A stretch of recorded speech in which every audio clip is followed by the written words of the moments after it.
Hello everyone, स्वागत छ यहाँहरुलाई हाम्रो च्यानलमा इन्फिनिटी वेबमा।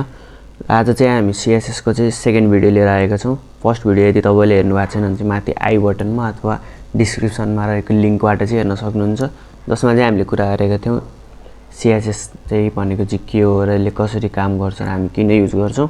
यो सब चाहिँ हामीले फर्स्ट भिडियोमा कभर गरेका थियौं, जसलाई चाहिँ तपाईले हेर्न सक्नुहुन्छ अहिले नै गएर। र त्यसपछि आज चाहिँ हामी सिक्न गइरहेका छौं CSS सेलेक्टरहरुको बारेमा।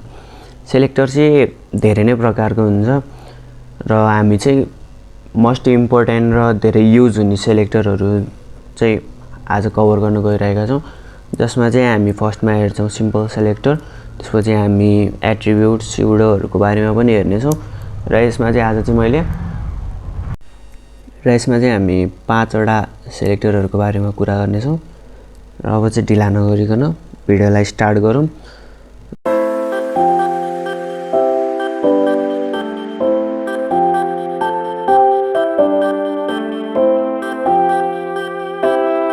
फर्स्टमा हामी जान्छौं सिम्पल सेलेक्टर, जसको लागि चाहिँ म आफ्नो भिजुअल स्टुडियो ओपन गर्छु। फर्स्टमा चाहिँ गाइस तपाईहरु देख्न सक्नुहुन्छ म मेरो भिजुअल स्टुडियो कोडमा आइसकेको छु, जसमा चाहिँ हामी यो सब सेलेक्टरहरु चाहिँ प्र्याक्टिकली एउटा एउटा गरेर हेर्नेछौं। र फर्स्टमा म यहाँनिर केही ट्यागहरु राखिदिन्छु, जसले गर्दा चाहिँ अब हामीलाई यो ट्यागहरु चाहिँ युज गर्नुपर्ने हुन्छ सेलेक्टरको लागि। लरेम कन्टेन्ट म यहाँ राखिदिन्छु डिभ भित्र प्याराग्राफ लरेम 15, त्यसपछि यहाँ एउटा अर्को प्याराग्राफ लरेम 4, त्यसपछि यहाँ राखिदिन्छु एउटा एंकर ट्याग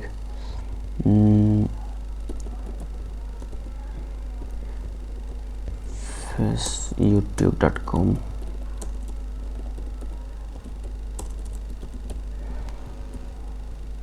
मैले चाहिँ यहाँ यस्तो किन लेखिरहेको छु भन्दाखेरि चाहिँ यो कुराहरु चाहिँ हामीलाई अब युज गर्नुपर्ने हुन्छ CSS को थ्रु, त्यही भएर चाहिँ मैले यहाँनिर के राखेको छु। म यहाँ बनाइदिन्छु style2.css,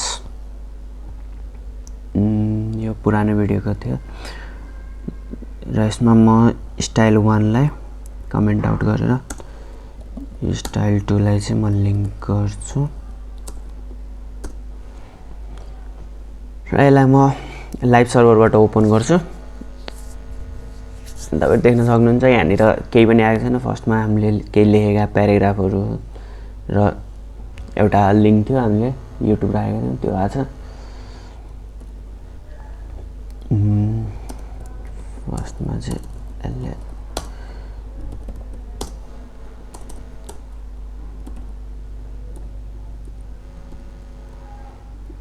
यसलाई फर्स्टमा यति राखिदिन्छु र अब हामी स्टाइल गर्नुतिर लाग्छौं। फर्स्टमा हामी सिक्छौं सिम्पल सेलेक्टरहरुको बारेमा। सिम्पल सेलेक्टर चाहिँ के हो भन्दाखेरि चाहिँ हामीले कुनै पनि अब क्लास आइडीहरु अथवा डाइरेक्ट एलिमेन्टलाई नै सेलेक्ट गरेर त्यो भित्र कुनै स्टाइलिङ गर्छौं भने चाहिँ त्यो सिम्पल सेलेक्टर हुन्छ। फर्स्टमा म लेख्छु सिम्पल सेलेक्टर कमेन्ट आउट गर्छु। यहाँनिर हामी लेख्छौं जस्तै प्याराग्राफको केही कुरा चेन्ज गर्नुपर्यो, जस्तै कलर रेड गर्नुपर्यो। तपाईले देख्न सक्नुहुन्छ प्याराग्राफको सबै कुराहरु चाहिँ चेन्ज भइसकेको छ। यसलाई म यदि व्हाइट राखिदिन्छु भने व्हाइट त ब्याकग्राउन्ड नै छ, गायब नै भयो।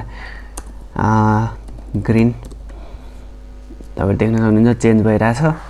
र यसपछि हामीले डिप पनि राखेका छौं।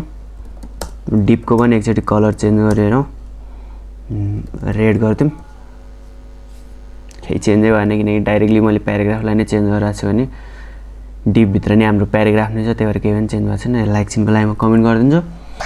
डिप भित्र जति पनि प्याराग्राफ छ त्यो रेड भइसकेको छ र बाहिरको चाहिँ जस्तोको त्यस्तै छ, तपाईले देख्न सक्नुहुन्छ। र यो त भयो हाम्रो सिम्पल सेलेक्टर। त्यसमा पनि अब हामी एकचोटी क्लास थ्रु पनि हेरौं। Class para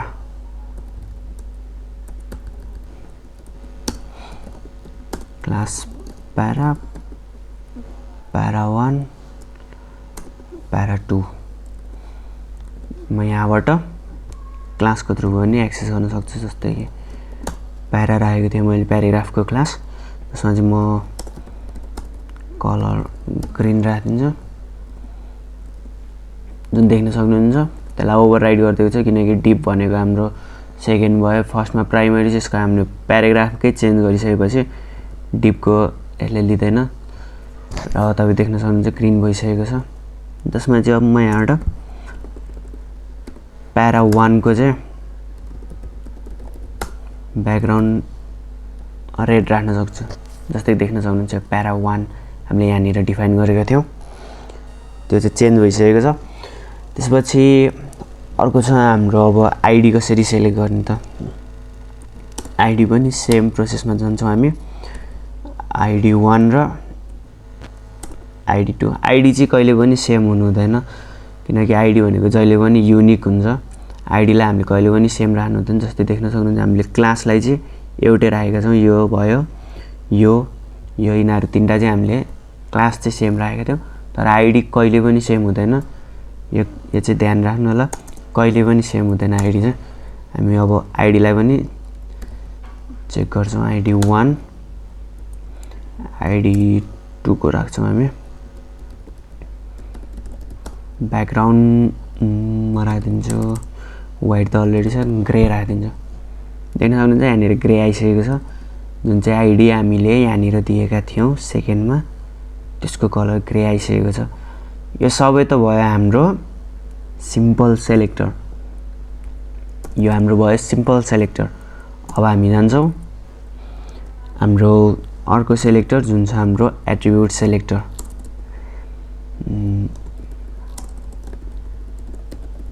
attribute selector. Attribute सेलेक्टरमा चाहिँ के हुन्छ भन्दाखेरि हामीले राखेको जुन एट्रिब्युटहरू हुन्छ, जस्तै कि यहाँनिर हामीले राखेका छौँ एचरेफ, टार्गेट, यो भनेको हाम्रो एट्रिब्युट हो। जस्तै कि म यहाँ राखिदिन्छु डेटा, डेटा एटिटिआर। यो कुरालाई हामी यहाँबाट सेलेक्ट गर्न सक्छौँ। जस्तै डेटा एटिटिआर लेख्यौँ, यसलाई चाहिँ कलर रेड गऱ्यो भने देख्न सक्नुहुन्छ यसको कलर रेड भइसकेको छ।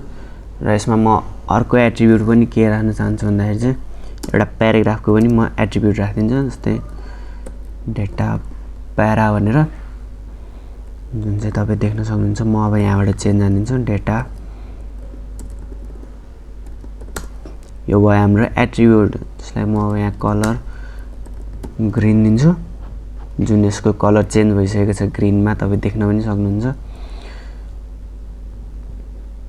यहाँनिर। यो भयो हाम्रो एट्रिब्युट सेलेक्टर। त्यसपछि अब हामी बुझ्छौँ स्युडो क्लास सेलेक्टरको बारेमा। Pseudo class selector, pseudo class selector चाहिँ कसरी युज गरिन्छ भन्दाखेरि चाहिँ कुनै पनि क्लास मतलब राखेका छौँ भने त्यसको चाहिँ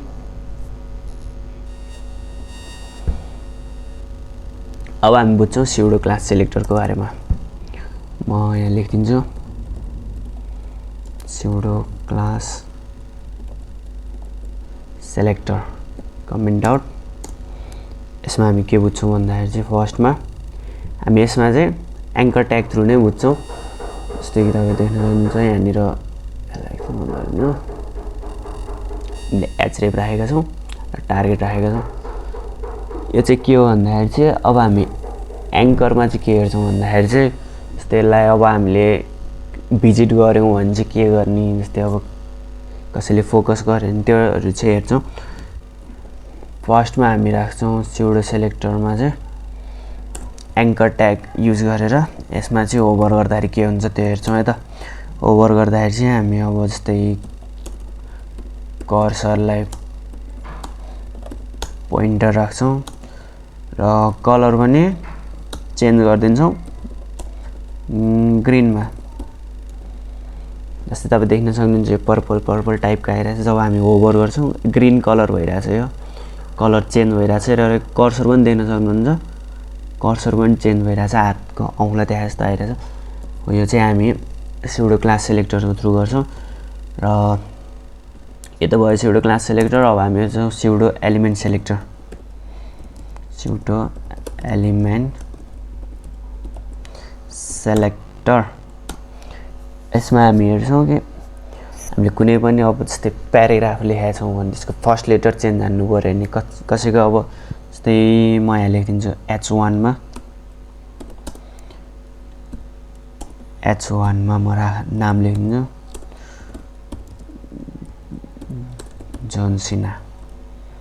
देख्न सक्नुहुन्छ नर्मलमा आछ जोनसिना। अब हामीलाई यो जे चाहिँ ठुलो बनाउनु पर्यो नि के गर्नु त। जेको लागि अब छुट्टै एउटा फेरि ट्याग युज गरेर त्यसमा स्टाइल हाल्नु पर्दैन कि। अब हामी यसको चाहिँ स्युडो सेलेक्टरको थ्रु डाइरेक्टली गर्न सक्छौँ। जस्तै कि H1 को हामी राख्छौँ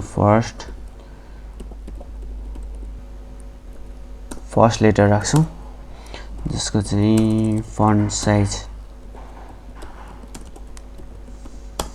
राख्छौँ 50 पिक्सल। अनि यसको कलर पनि चेन्ज गरिदिन्छौँ ग्रीन। देख्न सक्नुहुन्छ कलर पनि चेन्ज भयो र यसको जस्तै मैले भने जस्तै कलर पनि चेन्ज भयो, फन्ट साइज पनि चेन्ज भयो, मतलब ठुलो भएर आएछ। यो चाहिँ भयो हाम्रो स्युडो सेलेक्टरहरूको कुराहरू चाहिँ यो भयो। यसमा तपाईँ अर्को पनि हेर्न सक्नुहुन्छ जस्तै फर्स्ट लाइन भयो। फर्स्ट लाइन चाहिँ कसरी गरिन्छ भन्दाखेरि चाहिँ यसमा म जस्तै यहाँबाट इन्टर हानिदिन्छु, यहाँबाट अर्को इन्टर हानिदिन्छु र अब हामी यो कुन छ हाम्रो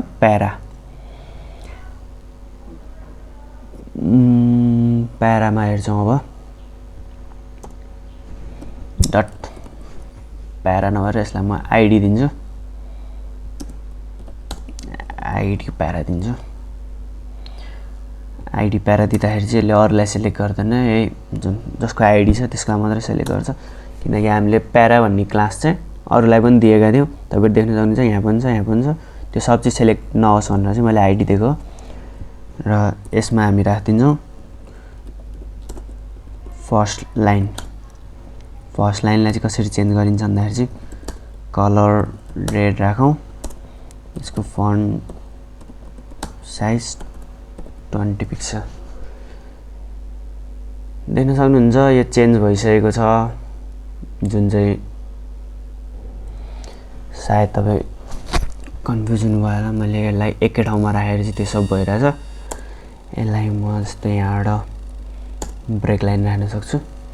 अब तपाईँ देख्न सक्नुहुन्छ यसको चाहिँ फर्स्ट लाइन ब्रेक भइसकेको छ, जसको चाहिँ कलर र साइज पनि चेन्ज भएको छ। अरू भनेको हाम्रो सेकेन्ड लाइनमा छ, यसको साइज सायद देख्नु भएन होला। म राखिदिन्छु 50 पिक्सल। अब क्लियरली देख्नुहुन्छ यो भयो हाम्रो फर्स्ट लाइन। अघि चाहिँ किन लिइरहेको थिएन भन्दाखेरि चाहिँ किनकि प्याराग्राफले सबलाई एउटै लाइनमा देखाइरहेको थियो, त्यही भएर लिइरहेको थिएन। यसलाई यदि मैले यहाँनिर लिन्छु भने योदेखि यो सबै चाहिँ हाम्रो फर्स्ट लाइन हुन्छ र त्यहाँसम्म तपाईँ देख्न सक्नुहुन्छ टेक्स्टहरू चेन्ज भइसकेको छ। यसरी कुनै पनि कुराको चाहिँ अब तपाईँले फर्स्ट लाइन चेन्ज हान्नु पऱ्यो भने अथवा त्यो फर्स्ट लेटर चेन्ज हान्नु पऱ्यो भने चाहिँ हामी स्युडो एलिमेन्टहरू युज गर्छौँ। र यो त स्युडो एलिमेन्टको कुरा भयो। अब हामी जान्छौँ लास्ट एउटा कम्बिनेटर बुझ्छौँ र म फर्स्टमा लेखिदिन्छु कम्बिनेटर।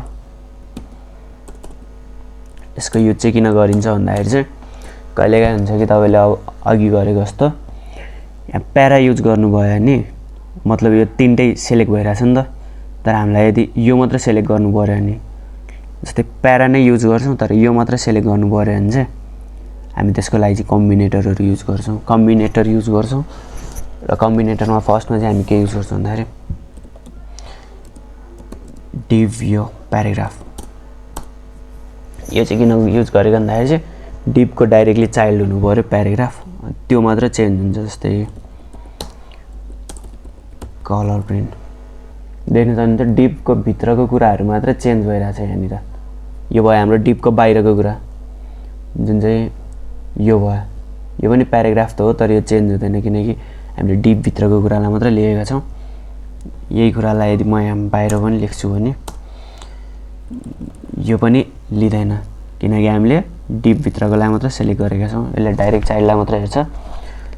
र यहीँनिर यदि हामी यहीँनिर अर्को एउटा सेक्सन बनाएर त्यो भित्र प्याराग्राफमा लोरेम 10 गर्छौं भने त्यो कुरालाई पनि लिदैन किनकि यसले डाइरेक्ट चाइल्डलाई मात्र हेर्छ यो बिचको कुरा भनेको चाहिँ हाम्रो सेक्सन भित्रको भयो त्यसलाई चाहिँ यसले रिड गर्दैन त्यसको लागि चाहिँ हामी कम्बिनेटर युज गर्छौं जसले गर्दा चाहिँ तपाईहरु देख्न सक्नुहुन्छ डाइरेक्ट चाइल्डलाई मात्र लिइराछ र यो चाहिँ एकदम इम्पोर्टेन्ट हुन्छ तपाईले कुनै पनि प्रोजेक्टहरु बनाउनु पर्यो भने चाहिँ धेरै काम आउँछ यसको युज गर्न सक्नुहुन्छ र त्यसपछि हामी अर्को पनि एउटा हेरौं कम्बिनेटर के जुन चाहिँ हाम्रो छ div प्लस p राख्छु यसले चाहिँ के गर्छ भन्दाखेरि चाहिँ तपाईले यहाँनिर लेख्नु भएको छ भने जस्तै यहाँ div लेख्नु भएको छ यो div बाहिरको कुरा तर फर्स्ट को एलिमेन्टलाई मात्र यसले रिड गर्छ div बाहिरको फर्स्ट एलिमेन्ट जस्तै अब यहाँ मैले अर्को राखेर लोरेम 5 गर्दिए भने यसलाई रिड गर्दैन यसले र यदि म यहाँ अर्को div बनाउँछु र भित्र अर्को एउटा प्याराग्राफ बनाएर लोरेम 4 गरेर अनि यहाँ बाहिर फेरि लोरेम 3 गर्छु र यसलाई यस्तो गर्छु भने चाहिँ यो बुझ्नको लागि चाहिँ म अरु सबैलाई चाहिँ कमेन्ट आउट गर्दिन्छु जसले तपाईलाई सजिलो होस् बुझ्नको लागि भनेर यसलाई कमेन्ट गर्दिन्छु यो भित्रको कमेन्ट हान्दिन्छु र यसलाई कमेन्ट गर्दिन्छु र हामी यसलाई बुझौँ त फर्स्टमा चाहिँ के भइराछ भन्दाखेरि चाहिँ यसले फर्स्टलाई लिइराछ यो फर्स्ट चाहिँ कुन चाहिँ कहाँबाट आएको भन्दाखेरि चाहिँ यो फर्स्ट हाम्रो यो भयो